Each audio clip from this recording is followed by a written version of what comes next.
Hi, it's Amelia. This is my first Get Ready With Me video, and I think it went well, but I don't know. Let me know what you think. Let me know what I could do better. I haven't edited yet, obviously, but I plan to speed up parts where I'm not talking and stuff like that to make it shorter. But I take about 45 minutes to an hour to do my makeup every day, so I can't do a short Get Ready With Me. Like, that's just not in the cards for me. So I hope you enjoy it. I rant about Tarte Cosmetics, I talk about project panning, I talk about stress with shopping as a project panner and someone trying to have a smaller collection. I talk about a lot of things, so I hope it's entertaining for you. Let me know what you think of this look also. This is what I've been doing every day, but I think it's pretty, but if you think I could do something different, you can always leave me a suggestion. Yeah, and that's it. I hope you enjoy the video. Hey, it's Amelia. I was about to just do my intro, and I decided I should probably film the intro once I have all my makeup on. So I'm just gonna get into it. I'm doing my skincare first. I'm not like someone who knows a lot about skincare. So what I've been doing is, well, this morning I actually washed and exfoliated my face, which normally I don't do in the morning, but I'm just going to put on, now that my face is clean, and normally what I do is I put on my tea tree and vitamin E oil on my acne, just to get it to dry down, dry out, whatever. And then I'm going to put my serum on top. That looks new. Actually, I have a new acne spot on the side of my nose. I don't know what happened. It was just my nose started hurting yesterday. And I looked in the mirror this morning and the side of my nose was like bright red. And I was like, oh, cool.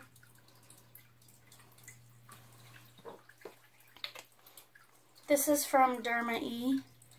I think I showed it in another video.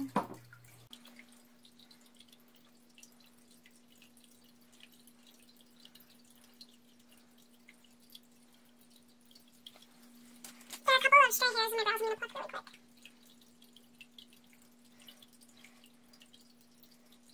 I need to take the time to do my brows again, but I'm not doing it today.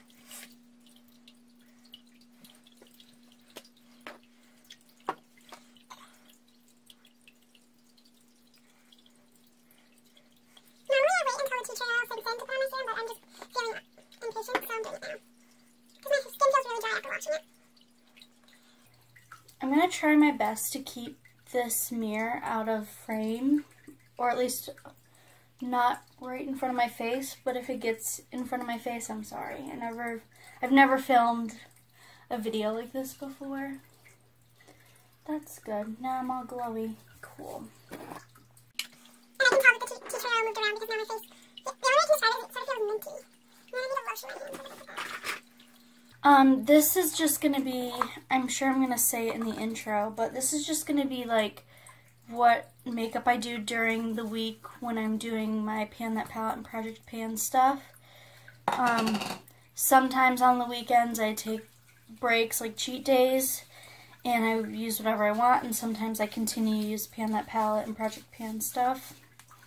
It's sort of just how I feel that week. Like if I'm really motivated with my projects, I'll just use them 7 days a week.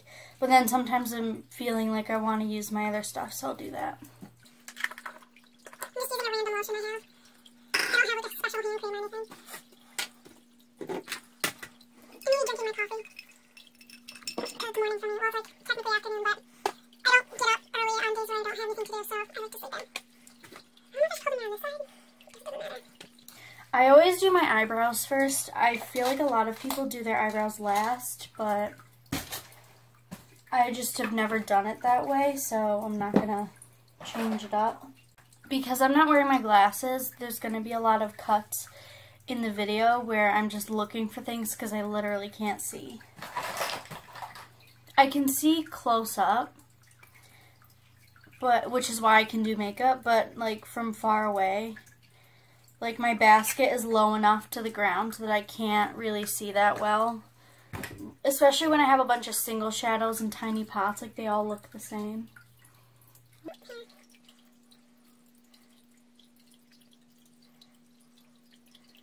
I have to concentrate when I do my brows, so I can't talk.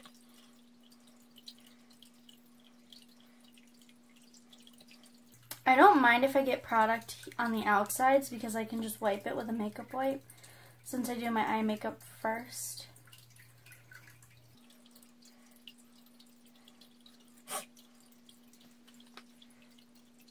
I also already have my lip balm on. That is kind of skincare, I guess. If I hold it this way. For this brow. I wanted to talk about something, and now I don't remember what it was, but I'll think of it. I feel like a get ready with me is best when you're doing your makeup, but you also have a specific topic that you really want to talk about, because then people can either watch it for the makeup or they can listen to it for whatever you're discussing. I guess I'll just talk about whatever I think of, and then if I think of the thing that I was planning on talking about, I can talk about that. So, yesterday, what I keep forgetting to say, and every time I film a video, I get annoyed at myself that I forget to say it. Thank you for everyone that's been subscribing to me. I went from I started with 20 subscribers, then I jumped to 50, and then 100, and now the last time I checked it was 130, but I think it might be closer to 150 now. I'm not sure. I posted finally on my Instagram announcing it because people weren't noticing, which I understand. I now understand why it wasn't a good idea to just put it on my bio and then put it in a couple stories on Instagram. Because most people, when they're scrolling through, they're not clicking on people's account page and looking at it there. They're just seeing the pictures and whatever. And then not everyone follows stories. And even if they do, not everyone is on Instagram when my stories are up. So I understand why a lot of people didn't know. So thank you to everyone who came over here because of that, or for whatever reason. I guess it's all the same. I'm going to clean up around my brows. Usually I just do my brows really crazy and then clean up after the entire eye look is done. But for this, I'll just do it now. Because I want to have crazy eyebrows for the majority of the video. A lot of people take the time to do their brows all nice so they don't have to clean up around them. But for me, it's just what's the point when I can get makeup remover to make it look good? I'm going in with the Urban Decay Primer Potion. Mine's dying. I'm not panning it, but I'm trying to use it up. I guess. I don't know. I would be using it every day even if I wasn't. But I have a backup, and I would like my inventory to be 1 eye primer rather than 2, so I guess I'm working towards that. I was watching I think her name's Jessica, but it could be wrong. I think it starts with a J at least. Beauty and Baseball from the Fantastic Ladies, and she made a video yesterday about, or at least I saw it yesterday, I don't know when she posted it, talking about how smaller channels are going to be demonetized because YouTube's changing the rules of monetization. I think it's something about you have to have a certain number of views or whatever to be monetized or be eligible for it.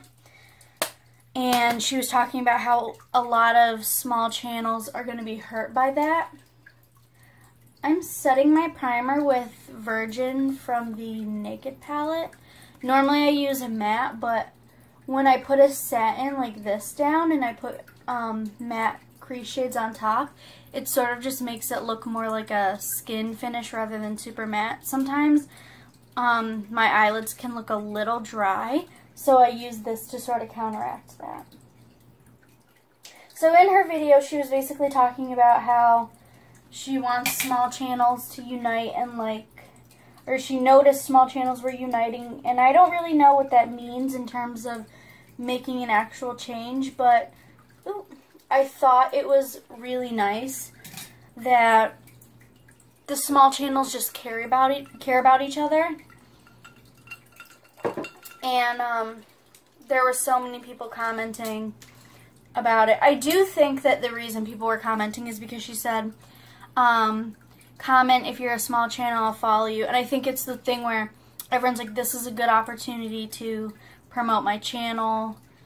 Not in like, it sounds like I'm trying to say that people had ulterior motives that weren't good. I don't think that's the case. I just think there probably wouldn't have been as many people commenting being like, this is a good idea and this is really important if that wasn't the situation. Which networking is a good thing. I'm not saying it's not. And I commented, so it's not like I'm saying it's a bad thing, but that's just something I observed. But the reason I bring that up is I'm wondering if the people, including myself, who are commenting are actually going to be proactive regarding this issue. For me, it's a non-issue because I'm not monetized, because I just started my channel like last week, the week before. I don't know. Very recently, so I'm not like someone who's making money off of this. It would be nice to get like some money from it in the future, but I'm doing it for fun. So like, it's kind of like with my Instagram, like I do reviews and I post updates and everything, but I'm not doing it because I'm going to make money off of it. But if I were to eventually start getting money for what I'm doing, that would be nice, because I do put a lot of time into it. So I understand why small channels are now freaking out, because when you put in a lot of effort for, considering it's small channels, for a very small amount of money anyway, to then have that taken away, it's like, it feels like a setback, and I can see how a lot of people would lose motivation, or, that's not what I mean. What's the word? Like, I don't know what the word is, but feeling like you're being set back will be discouraging. That's the word, discouraging. Wow. I'm a little bit illiterate, so sorry about that. I'm going in with Naked from the Naked palette in the crease. Oh, sorry. I just sort of use this as a transition shade and as a crease shade. For some reason, I can't say transition shade unless I'm like thinking hard and saying it slowly. Oh, sorry. I really can't tell. I don't have a viewfinder, so my phone is on my nail polish organizer, and they're rows, so the row behind it is sort of reflective. So if I get really close to my phone, I can sort of see part of the screen to see where I am. But beyond that, I have no idea if I'm in frame or what. I'm going in with Buck from the Naked palette. These are the Wet n Wild brushes. I posted the part 1 for my brush review this morning. Brush declutter, but it was basically, the first part ended up being just me going through my everyday brushes, because I didn't end up wanting to declutter any of them. So that's basically like a mini brush collection. It's the majority of what I have, and it's the stuff that I would recommend. And then part 2, I'm hoping will go up tomorrow. I don't know when I'm posting this video because I have to finish editing the brush declutter. I'm also filming my makeup style tag today. I saw the Daisy Girly do it, and I was like, that's a good idea. I want to do that. And I have very strong opinions about certain questions, so I'm like, do videos where you have a strong opinion one way or the other, and then that'll add energy to it. Because if it was just a tag where I just didn't care, that'd be really boring. So I thought this is a good opportunity. And like I did the tag for what does my face cost, but that was an old tag, but I think it'd be more entertaining if I did a more recent tag. I don't know. I'm just going back with the bigger one to blend that out. For some reason, when I use Buck right here in the crease, it sort of, rather than looking orange, it sort of takes on a dark brown form, which I like because I really don't like orange in the crease or anywhere really. Okay. I'm going to go in with my NYX Wonder Pencil. I need to sharpen it. I've been using this as like a base for my eyeshadow.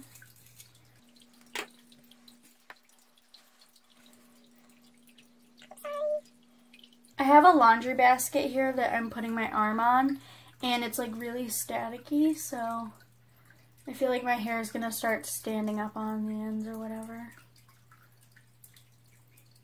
This is sort of difficult to apply, so it's not ideal for like if you're someone who gets ready really quickly for like work or whatever. And it's not like the greatest feeling on my eye, but it's possible to do it. And if you're panning it and you don't know what to do with it, you could try this. I sort of do it to do kind of a cut crease. Although a cut crease I think like goes extended there, and I don't do that. I'm just like putting this where my lid shade's gonna go. I don't know if it actually helps to keep it like the glitter to stick or anything, but I think it changes the way it almost makes it look a little more wet when I put the shadow over it, so it does something. But I would prefer an actual like shadow stick or like the Maybelline pop thing, something like that. Not that I would buy from Maybelline, but that's just the only one I can think of.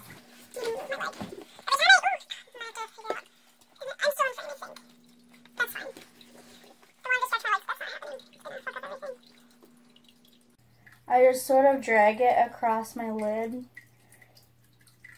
And I forgot to check the length the first time, but when I look at it, it already covers up.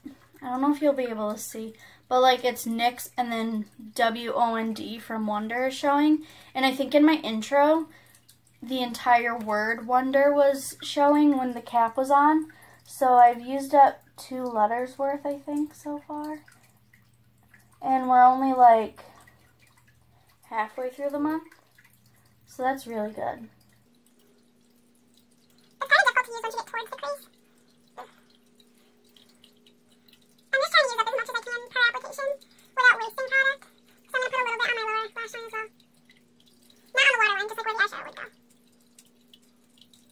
So what I was talking about earlier, and I forgot to finish my thought, I was just wondering, like, for the people who are also small channels, like, what do you think about this?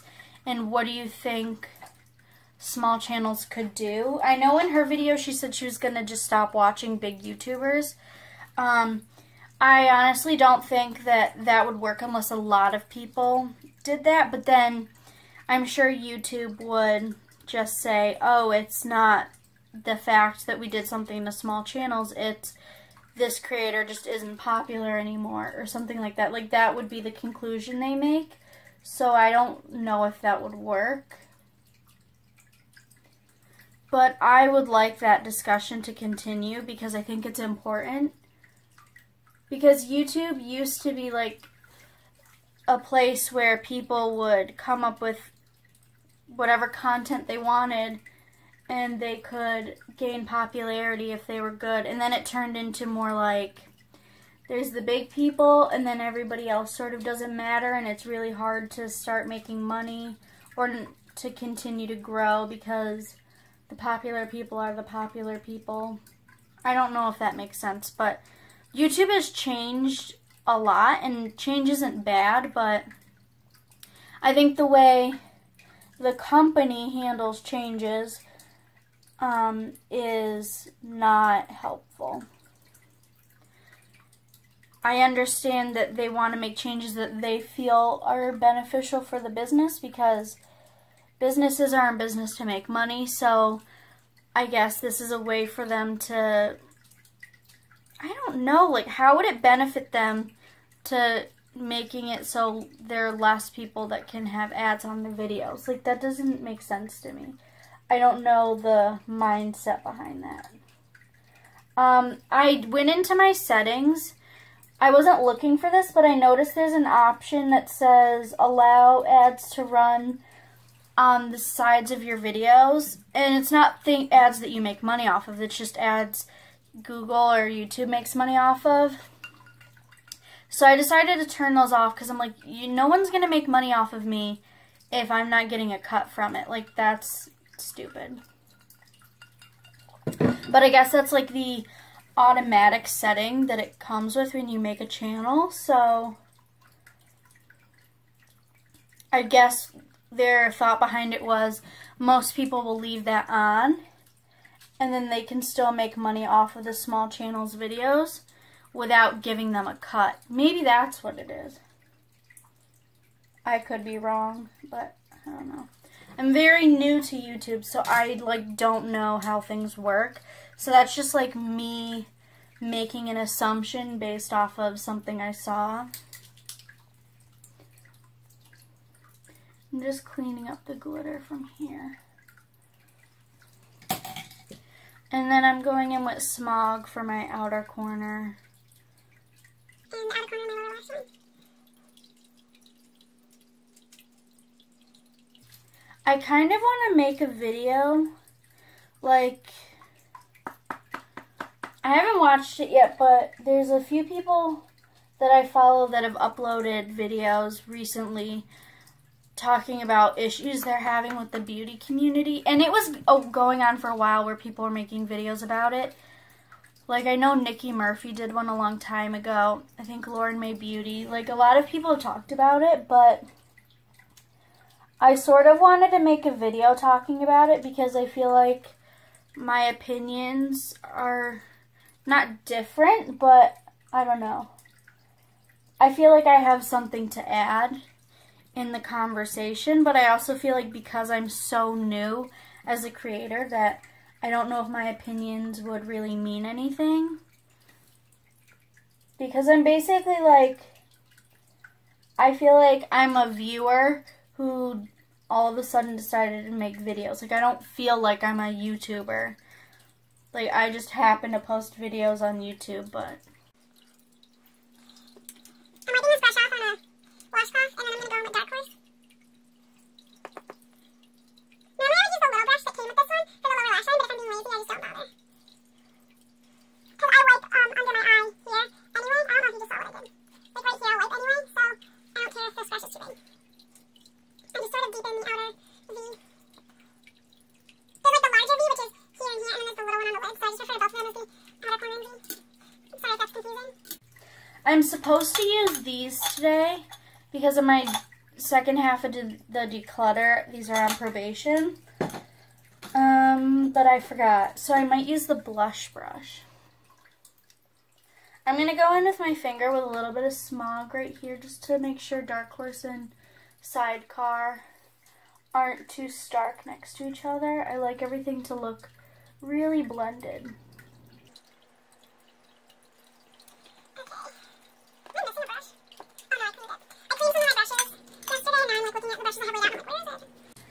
I'm going to do my eyeliner next. I'm really irritated that I can't remember what I was going to talk about. Because it was like a really good thing to discuss that I could talk about the entire time. And now it's just like gone from my mind. Oh, I remember. Okay. So, I was watching a lot of Lucky Bag from Beautylish unboxings or openings, whatever you want to call it. Because they say it's a bag, but then it's a box. So I guess it's an unboxing. And I was seeing a lot of people showing palettes that I want. And I'm like, oh, I wish I had done that. And then I'm trying to like think about, okay, is it really a good idea to spend money on something where I don't even know what I could be getting?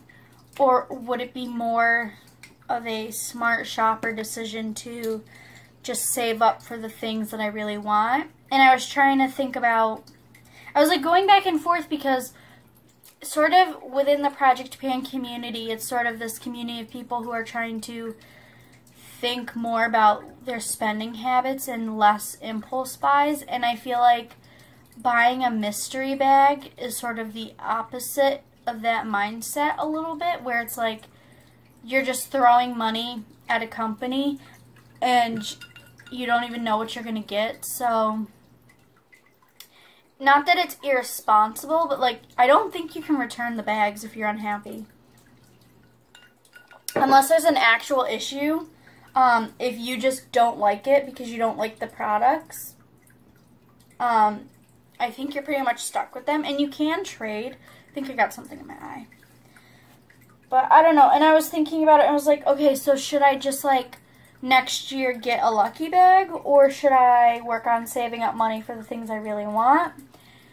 And something I was thinking about is a lot of people were unboxing Natasha Denona palettes, either the small ones or the big expensive ones, and I'm like, oh my god, what's in my eye? I was thinking about it, I'm like, would I actually want that palette, or do I want it because it's expensive?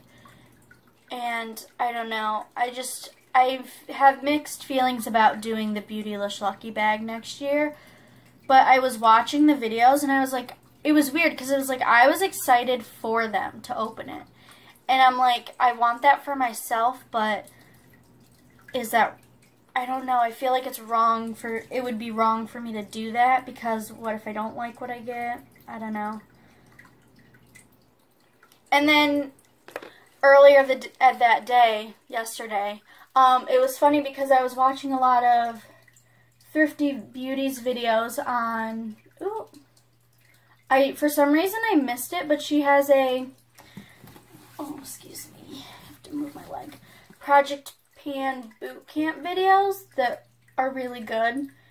I don't know when they're from. I think I only subscribed to her, found her recently, like within the past 2 months. And I think a lot of those videos are from before I found her, so that's why I haven't seen them yet. But in those videos she talks about like all sorts of topics. And one of the videos she was like talking about, maybe this wasn't a boot camp one, maybe this was another one, where she talked about feeling guilty for wanting things when she's in the Project Pan community. And I feel like that's sort of how I feel with the Beautylish bag, where it's like, I don't want to feel guilty when I buy things, and I feel like getting the lucky bag would make me feel guilty because they're not thoroughly thought out purchases. It's you pay a price and then one day you get in the mail a box of stuff and you hope that you like it. And I was like, if I genuinely like everything, that's good, but if I don't, that's kind of bad. But even if I like everything, the fact that it's not a thought out purchase, like I didn't sit there and think about, is this palette or blush or whatever good for me in my collection? Is it worth it? Like, because it doesn't have that thought process behind it, does that make it not a good purchase in terms of being thoroughly thought about? Like, the purpose of Project Panning and trying to buy less for me is learning how to smart shop, and I feel like that's like the opposite of that, which is why I'm like, maybe it would be a bad thing. But I know that it's not, but that's how I feel. And I don't want to feel guilty for buying something that I want, but like, I'm not even buying something I want, I'm buying a mystery box. So I could be getting a box full of stuff I like, or I could get a box full of stuff I don't like, and then what do you do? Like, I guess I could sell it, but then you have to either have the person pay for shipping, or you have to pay shipping or something like that, and like, I watched a lot of videos where people are getting the Skinny Dip palette, and I was like, I would love that palette. But then someone got the Viseart Dark Mattes palette, and I was like, I would love the Viseart palette, but the only one I'm really interested in is the neutral one, the original, like really famous one. So I'm like, even if you get a good quality palette, it might not be the colors you want. And for me, I'm trying to smaller and only with colors I really enjoy, so it would be to me like a bad shopping decision if I bought something. If my eyeliner looks crazy, it's supposed to, so don't worry, I'll fix it. Do you see what I mean? It's like if I went out and bought palettes that I'm not really interested in, even at a discount, like that's still not a good idea. But I don't know. But then at the same time, it's like, do I really want to go pay full price for all these palettes? Like, no. And then I'm like, do I even need more palettes? Like, not really, but I still want it. So that's where I'm at with that. Like, I'm just like conflicted. So the reason my eyeliner looks really crazy right now is because I don't know how to do eyeliner. I keep telling people I don't, and they don't believe me. Like, this is what my eyeliner looks like. I don't know how to do eyeliner. I would get closer, but I think you can see from there how bad it is. So what I do is I just sort of do my best on the top part, and then on the lower part I just don't care. And then I put some micellar water in a little cup, and then I take this brush and I dip it in there, and I sort of make the shape I want.